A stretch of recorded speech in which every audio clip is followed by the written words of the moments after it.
received a fair trial? No. Absolutely not. Absolutely not. Absolutely not. And we're going to keep fighting. Mhm. We will not stop fighting for justice for my son.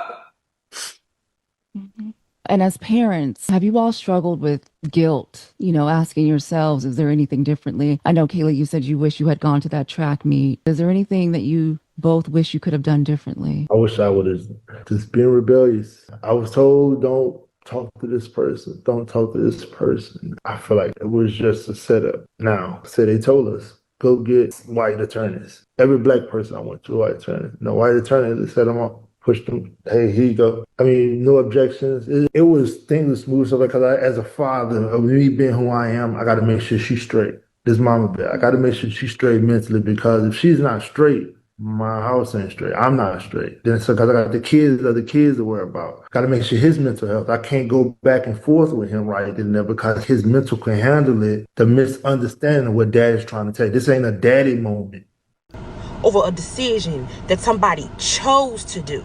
And now, y'all are out here harming innocent white people in the name of Carmelo Anthony. We are the reasons that we are at the bottom of the totem pole. No other race is responsible for why we are here. We put our own self in bondage. We put our own selves in captivity. All because of our stupidity. It's all because of the bad behavior. What do we say? We know when a person has learned their lesson through changed behavior. And the behavior is still the same. We have not learned nothing. Because we have learned nothing, we are continuing to rot as a nation of people. Where they will feel sorry for the criminal and the murderer more than the actual person who's not with us anymore. The actual victim, they don't care about. Everyone feels sorry for this little monster. I never felt comfortable around you. Well, I got the hell away from y'all. Y'all think this is a game, like, oh, you're just saying this for likes and clicks. No, I'm not even near you. My kids don't go to school with you. This ain't for likes. This is for real. Like growing up, when my friends would come over, hey, my dad would check them at the door. Listen, man, you gotta take that do-rag off. This do-rag ain't allowed here. My dad didn't like do-rags. Because he watches the news. He see who's doing the killing. Take that do-rag off before you come over. And that's all. Like, and when I was a kid, I didn't understand. I'm like, why is dad like this? What's going on with dad, Ma? Why is he tripping? Why is he embarrassing me? My mom sat me down, told me a story. Listen, your dad's seen a lot of things. What do you mean, Ma? What happened? I never told you this, and don't tell your father I told you, but when we were young, we used to party at your dad's house, when we were 16, and his brother had just come home from the military. His brother was older, your father looked up to him. He was kind of the protector of the home. Everybody loved him. He was just a great guy. Just came home from the military, and they threw a party for him. Celebrating, everybody celebrating downstairs. What happens? A knock on the door. My father's brother goes up the stairs, opens the door. What is it? A bunch of monsters. Do-rag wearing monsters. Yo, we want to come to the party. My father's brother tells him, no, you're not allowed. Nobody else is allowed. We're going to just keep having this party and you guys are going to leave. What do? Oh, yeah? Put a gun to his head, shoot him in the head. He fall down the stairs, dies in front of my dad. Yo, listen, that's a hell of a dramatic story that he just told. And even if he didn't tell it, the fact of the matter is that the culture is cooked, and it's just the reality of it. We don't even know how to balance between things that are okay or we look at as just entertainment and the things that we are getting influenced by. And that's then determining how we operate within our culture, right? And so a lot of these people are mad, but nobody is really deep diving into the real issue. And the real issue don't have nothing to do with racism. It's how we carry ourselves, is what we've normalized. I remember growing up, very similar to him, but I didn't have any of these dramatic stories, is that even when we would go out and we would hang out or we would hoop with our friends, when they was like, all right, we about to go to your house, a lot of times we would get scared or I would be like, hey, listen, you got to change this, you got to change that. You can't be doing this around my mom, bro. She'll grab you by your neck. You can't be doing this around my dad, because we had respect. Okay. Carmelo Anthony trial. This has been going on for about 3 or 4 days. I've been listening. And I said, no, I'm not going to just make a video right away like everybody else. I'm going to get the whole thing and then I'm going to make a video and give you my thoughts, which I think you already know.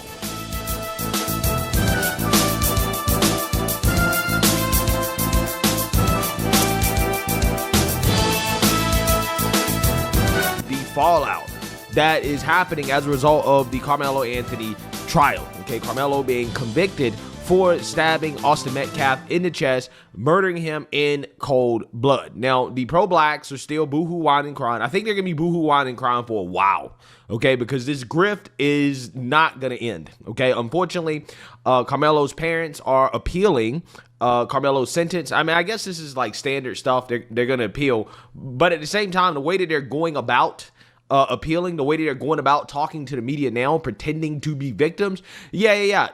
They're desperate for money, right? They told the court that they're broke, right? That they can't afford an actual lawyer, okay, to continue to defend Carmelo. I'm not sure exactly what they did with the $500,000 that they raised before. I wonder what they did with that money to defend their son. I wonder. Parents set up a Give Send Go account supposedly for Carmelo Anthony's defense funds and then moved into a new house and bought a new Escalade. Oh, okay. So there's where the money went. Wow, I would never have guessed. Look, as far as I'm concerned, this is a dog and pony show. The guy showed up to there with a knife. Number one, no one else had a knife. Number two, his own friend is black, testified against him. Number three, there was black players on other team. They testified against him. Number four, all the jurors were not white. And after his conviction this week, more people started donating, more complete morons. These things tend to be an inner city problem. I think it's more centered in the States. And of course, not all Americans are like this, right? The vast majority of blacks are good people. And I am not going to count Caribbean people in this. We are different. We are not like that from what I see, right? So I am not in that certain demographic. You know, what does it say in the Bible? Depart from them. Do not cast your pearls amongst swine. Sometimes talking to these people is just a waste of time. And I'm sure you know people like that. Maybe Dominique Alexander got all of that money, right? Instead of using that money to defend their child, they gave it to a race hustler. So, they're claiming to be broke. Okay, and they're boohoo, whining, crying victimhood. Arguing back and forth, does that really justify somebody to lose their life? Like, let's just be honest. If I tell you, bro, I wish you would. Come on, I dare you, nigga, touch me. If I'm saying stuff like that, does that sound like I'm a victim at that point? Like, let's really be honest, bro. Let's cut out all the race. Let's just make these people both the color green. Come on, like, what? I don't get it, man. And I know people gonna call me a sellout. They definitely gonna see that. Boy, I know I'm finna get ate up in the comments. But I'm just being honest, bro. We all know what's the number one rule when it comes to dealing with people that you don't want to deal with. Hey, back out the fight. You don't gotta argue every point. The moment you stand there arguing with people saying, I wish you would, bro, you not sounding like a helpless victim no more. And you in high school and you shanked the dude, bro. Man. I'm not gonna lie to you. Being black right now is completely embarrassing. For days, I've watched black people jump around like monkeys, act a belligerent fool, act a whole entire nut. By the way, does anybody know who this doofus is jumping around like a monkey? Who is this guy? Huh? Somebody, I think this guy is on the spectrum. Something's wrong with him. And no need to worry, because a guy like this, don't worry, he will be ending up in jail at some point. He looks like the type. And I want to get into it. But before I get into what Carmelo's parents are saying, I want to talk about Austin Metcalf's father, Jeff Metcalf, because he's also speaking out. And boy, I got to tell you, he is not holding back on the way that the Carmelo Anthony family is handling this situation. He's calling out all of the BS from the race hustlers. Everything is kind of crazy. I want to go ahead and play a couple of clips here of Jeff Metcalf giving his truth, right? Going off. New name for Mello, okay? Because he was such a little boy y'all were trying to portray. How about watermelon felon? How's that one strike you? You tried to play victim. The real victim is the one who died, not the one who shoved a knife in his chest. I come to pray with you and show the world we can close the gap of this unbelievable racial divide. And what'd you do? You widen the gap even further. You hire a convicted baby-shaking felon who's only in it for the money, who gives you bad advice, kicks me out of a press conference. Oh, funny, I was somewhere I wasn't supposed to be, but I left when asked. I didn't stab anyone. And then you proceeded to gaslight me with your convicted felon, quote, advocate? Minister? Minister of what? Minister irrelevant? Minister of bullshit? How about Minister you?